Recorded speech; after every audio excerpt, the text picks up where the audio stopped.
Hello दोस्तों, कैसे हैं आप। आशा करता हूँ मस्त होंगे, ज़बरदस्त होंगे। आप लोगों का टेक सुपर कोचिंग चैनल में आपका स्वागत है। अगर आप वीडियो में पहली बार देख रहे हैं तो चैनल को सब्सक्राइब करें, लाइक करें, क्योंकि इससे अच्छा प्लेटफॉर्म आपको कहीं नहीं मिलेगा। क्यों? क्योंकि इसमें आपको मैं ज़बरदस्त तैयारी कराता हूँ। विशेषकर हाई स्कूल, इंटर और किसी भी कंपटीशन की बात करें, उन सभी की तैयारी इस प्लेटफॉर्म पर मिलेगी आपको।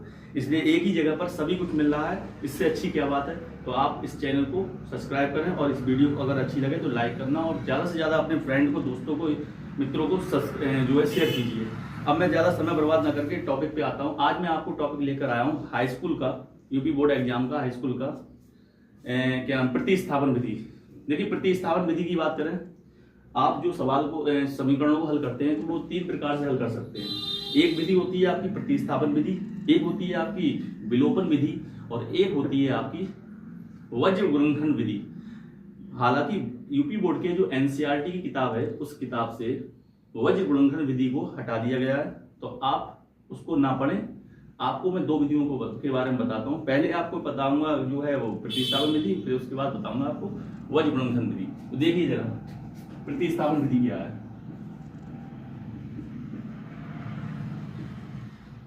प्रतिस्थापन विधि, पहले आपको मैं बता दूं प्रतिस्थापन विधि होती क्या है। प्रतिस्थापन विधि वह विधि होती है जिसमें दो चर होते हैं, एक्स और वाई के रूप में। कुछ भी हो सकता है, एक्स वाई भी हो सकता है, ए बी सी डी भी कुछ भी हो सकता है। तो दो चर होंगे, उन दो चरों में से किसी एक चर का मान आपको निकालना होगा, और उस चर का मान जो हमने निकाला है, उस चर का मान दूसरी समीकरण में हम रख देंगे, जिससे हमें दूसरे चर का मान भी मिल जाता है। तो ये प्रतिस्थापन विधि कहलाती है। तो मैं आपको सवाल के माध्यम से समझाता हूं। x प्लस वाई बराबर आपको दिया है 4। कोई भी एग्जाम्पल ले लूं, अभी सवाल कराऊंगा मैं। और x माइनस वाई बराबर दिया है 2। इसे समीकरण नंबर 1 कह दिया, इसे समीकरण नंबर 2 कह दिया। दिख रहा है आपको सभी लोगों को? अगर नहीं दिख रहा हो तो कमेंट बता देना, मैं जो है और क्लियरिटी कर दूंगा वीडियो की। ठीक है, हमने क्या करा, समीकरण 1 से लिखे, समीकरण 1 से निकालो जरा x का मान निकालो। x को रोक लिया हमने 4, ऐसा ही y उधर ले जाएंगे, माइनस का हो जाएगा, और इसका नाम रख दिया हमने, नामकरण कर दिया 3 समीकरण। ठीक है, इसका कुछ नाम रख दिया, 3 रख दिया मैंने समीकरण। x का मान मिल गया, तो x का मान समीकरण किसमें रखेंगे हम? 2 में रखो जरा।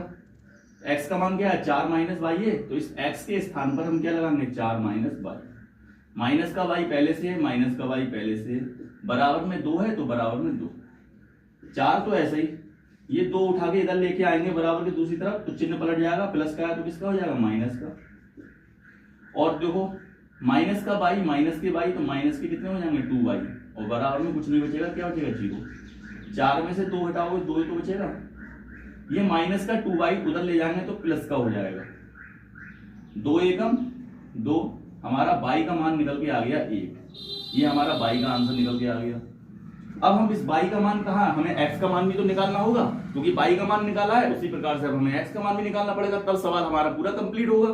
तो y का मान जो आया वो समीकरण 3 में लगाओ। समीकरण 3 से क्या है? समीकरण 3, x बराबर 4 माइनस y का मान हमने कितना लगा दिया? y के स्थान पर 1 लगा दिया, तो x बराबर कितना आ जाएगा? 4 में से 1 गया 3। ये हमारा आंसर हो जाएगा। तो इस प्रकार से x और y के मान हमें निकालने थे, तो x और y के मान आपके निकल गए। तो इस प्रकार से आपका प्रतिस्थापन विधि का सवाल हुआ। अब मैं आपको बुक से करा रहा हूँ, ये तो मैंने अपनी ओर से एक एग्जाम्पल दे दिया ताकि आपको समझ में आ जाए। फिर भी आपको अगर कोई डाउट हो तो आप कमेंट जरूर करें और बता दें मुझे, एक बार चेक कर ले।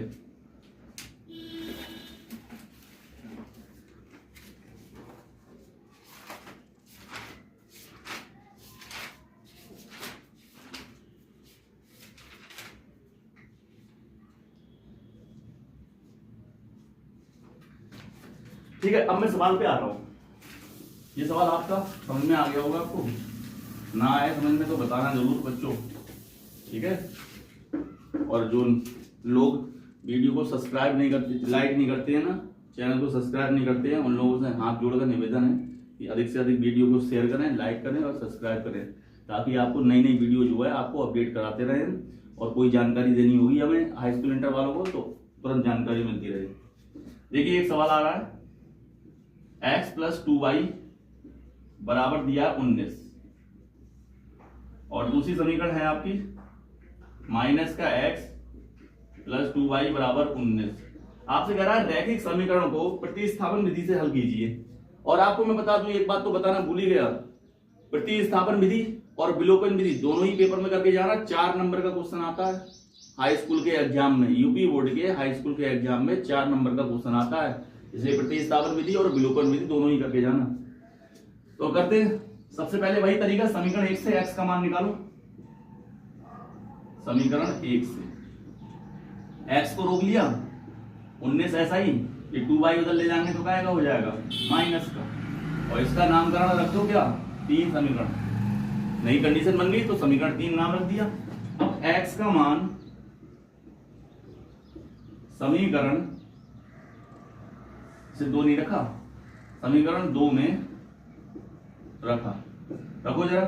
x का मान कितना है 19 माइनस 2y, ये x का मान लगा दिया। लेकिन समीकरण 2 को ध्यान से देखो, समीकरण 2 में x के बाहर माइनस लगा है, तो हमने जो x का मान लगाया उसके बाहर क्या लगाएंगे माइनस, प्लस 2y बराबर 19, माइनस अंदर ले जाएंगे चिन्ह पलट जाएंगे, तो माइनस का 19 प्लस का 2y प्लस 2y बराबर में 19, 2y में 2y जोड़ा 4y आया, 19 ऐसा ही, माइनस का 19 उधर ले जाएंगे तो प्लस का 19 हो जाएगा, 4y ऐसा ही, 19 और 19 होते हैं 38, 2 से काटो, 2 दूनी 4, 2 एकम 2, बचा 1, 18 हो गया, 2 नेम 18, y का मान कितना आ जाएगा 19 और बटे में कहां 2 चला जाएगा बटे में, तो हमें y का मान मिल गया। जब y का मान मिल गया तो y का मान हम समीकरण 3 में लगाएंगे, समीकरण 3 से लगाओ जरा, x बराबर 19 माइनस 2 ऐसा ही, y का मान कितना है 19 बटे 2, इस 2 से 2 कैंसिल हो जाएगा, तो x बराबर 19 माइनस 19, तो x का मान कितना आ जाएगा 19 में से 19 गया 0, तो ये हमारा x का मान आ गया। तो इस प्रकार से x का मान, कहीं गड़बड़ हो रही है क्या, देखना बच्चों कहीं गलत हो गया,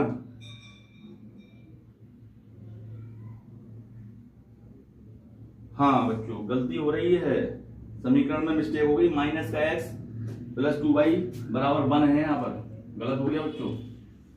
समीकरण 2 में यहाँ 1 है, यहाँ 1 है, तो यहाँ कितना हो जाएगा 19 और 1 20 हो जाएगा, 4 पंजे 20, y का मान 5 आ जाएगा। सवाल अपना वैसे भी सही था, उस तरीके से करते तब भी सही था, बस क्या आंसर चेंज आता, लेकिन मुझे आंसर सेम लाने के चक्कर में मुझे जो है कंडीशन वही बनानी पड़ी। कोई बात नहीं, y का मान लगा दो, यहाँ पर कितना 5 लगा दो, 5 दूनी 10 और 19 माइनस 10 गया, कितने बचे 19 माइनस 10 तो 9 बचे। ठीक है, अब सही है आंसर, अब चेक आप नोट कर लो।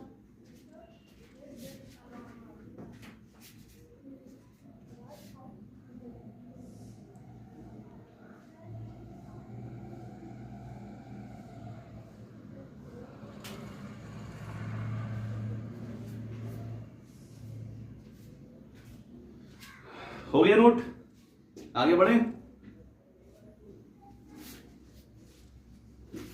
एक सवाल और करा रहा हूं मैं, फिर उम्मीद करूंगा मैं आपको समझ में आ जाएगा। एक सवाल और करा रहा हूं,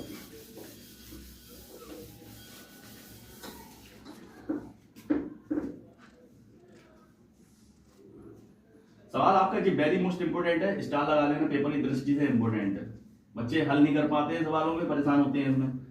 x बटे 2 प्लस 2y बटे 3 बराबर -1, ठीक है, और दूसरी समीकरण है x माइनस वाई बटे 3 बराबर 3। बच्चा घबराता है ऐसे सवालों को देखकर, जबकि इन सवालों में है कुछ नहीं। सबसे पहले जब जो सवाल दिया है उसे हम उसी रूप में बनाएंगे जिस रूप में अभी तक सवाल करते आए हैं। तो हम सबसे पहले समीकरण 1 में लासा लेंगे, 2 और 3 का लासा क्या आएगा 6 आएगा, फिर 6 गुणा करो, 3 एकम 3x, 2 दूनी 4y और बराबर -1, तो 3x प्लस 4y ऐसा ही, ये 6 बटे में कहां पहुंच जाएगा गुणा में, तो 6 एकम 6, वो भी क्या आएगा माइनस का। समीकरण नंबर 1 आगे वैसी समीकरण जैसे अभी आपने सवाल किए थे। दूसरी समीकरण की बात करें, इसके बटे में 1 मान लेना है, 3, इसे समीकरण नंबर 1 मान लो, इसे 2 मान लो, ये रोमन में मान लिया। अब समीकरण 2 से लासा लो, 3 और 1 का लासा 3, 3 गुणा करो, 3 एकम 3, 3x माइनस का y बराबर में कितना 3, तो 3x माइनस y बराबर 3 दिया 9। ये समीकरण नंबर 2। अब सवाल आपका सेम हो गया पिछले सवाल की तरह। हम क्या करेंगे, समीकरण 2 सरल लग रही है मुझे, 2 से या समीकरण 1 से ही मान निकालो जरा समीकरण 1 से। 3x ऐसा ही माइनस का 6 ऐसा ही, ये 4y उधर ले जाएंगे काय का हो जाएगा, माइनस का हो जाएगा। हमें निकालना है x का मान, ना कि 3x का मान। तो x को रोक लिया, 3 बटे में चला जाएगा दोनों के। ये हमारा x का मान निकल आया। x का मान अब क्या करेंगे, समीकरण 2 में x का मान रखा, जैसे अब तक करते आ रहे हैं। x का मान निकालते हैं, समीकरण 2 में रख देते हैं। तो उसी प्रकार से x का मान निकाला हमने, समीकरण 2 में रख दे रहा हूं। समीकरण 2 कौन सी है, रोमन में यही तो है। तो 3 ऐसा ही, x का मान -6 माइनस 4y बटे में 3 माइनस का y और बराबर में कितना है 9। इस 3 से 3 खत्म कर दें, माइनस का 6 ऐसा ही, -4 में माइनस y जुड़ेगा तो कितने y हो जाएंगे, माइनस के 5y बराबर में 9। अब ऐसा करो, 5y उधर ले जाओ और 9 को इधर ले आओ। 5y उधर ले जाएंगे, प्लस का हो जाएगा, और 9 प्लस का है तो वो किसका हो जाएगा, माइनस का। 9 और 6 होते हैं माइनस के 15 बराबर 5y, 5 3 होते हैं 15, y का मान आ गया माइनस का 3। कम से कम हमारा एक आंसर तो आया। अब एक आंसर आ गया तो दूसरा तो बहुत सिंपल है। इस बॉक्स में y का मान लगा दो, x बराबर -6 माइनस 4, y का मान -3 बटे में 3। -6 ऐसे ही, -4 की गुणा जब -3 से करेंगे तो प्लस का कितना आएगा, 4 3 12 बटे 3। 12 में से 6 गए, 6 बचे बटे में 3, 3 दूनी 6, तो x का मान कितना आ जाएगा 2। तो इस प्रकार से आपका प्रतिस्थापन विधि हुआ कंप्लीट। आपको मैं बता दूं ऐसे ही बहुत सारे सवाल हैं प्रतिस्थापन विधि में। हर सवाल, कोई सा भी सवाल दिया जाए पेपर में, कोई सा भी एग्जाम में सवाल आए, आपको इसी तरीके से हल करना है। ठीक है, तो आशा करता हूं आपको समझ में आया होगा। अब आपको मैं एक बात बता दूं, ध्यान से सुनना। देखिए, अगर आपको अच्छे से तैयारी करनी है तो आप सबसे पहले तो जो नए बच्चे आए हैं, जो नए बच्चे अगर मेरी वीडियो को देख रहे हैं, तो सबसे पहले तो चैनल को सब्सक्राइब कर लो। ठीक है, वीडियो को लाइक करो और ज्यादा से ज्यादा लोगों को शेयर करो। और वो जो घंटी होती है ना, उस घंटी पे बेल आइकन पे क्लिक जरूर करना, वरना आपको नोटिफिकेशन नहीं मिलेगा करेगा। कोई भी मैं नई वीडियो बनाऊंगा आपको मैसेज नहीं मिलेगा अगर आप घंटी पे क्लिक नहीं करेंगे। तो इसलिए आप घंटी पे क्लिक करें, ताकि आपको अगर मैं कोई भी नई वीडियो बना रहा हूँ या कोई भी नई चीज बता रहा हूँ तो आपको तुरंत सूचना मिल जाए और आप तुरंत उसे देख सकें। ठीक है, तो ये आपका मुझे आशा करता हूँ समझ में आया होगा। ठीक है, थैंक यू, धन्यवाद। और आगे मैं अभी और आपको आगे ऐसी वीडियो अपडेट कराता रहूंगा और नई चीजें सिखाता रहूंगा। ठीक है, प्रतिस्थापन विधि हो गई है। नेक्स्ट वीडियो में आपको विलोपन विधि लेकर आऊंगा। ध्यान से देखना, समझना, और अगर ना समझ में आए तो कमेंट करना। थैंक यू, धन्यवाद।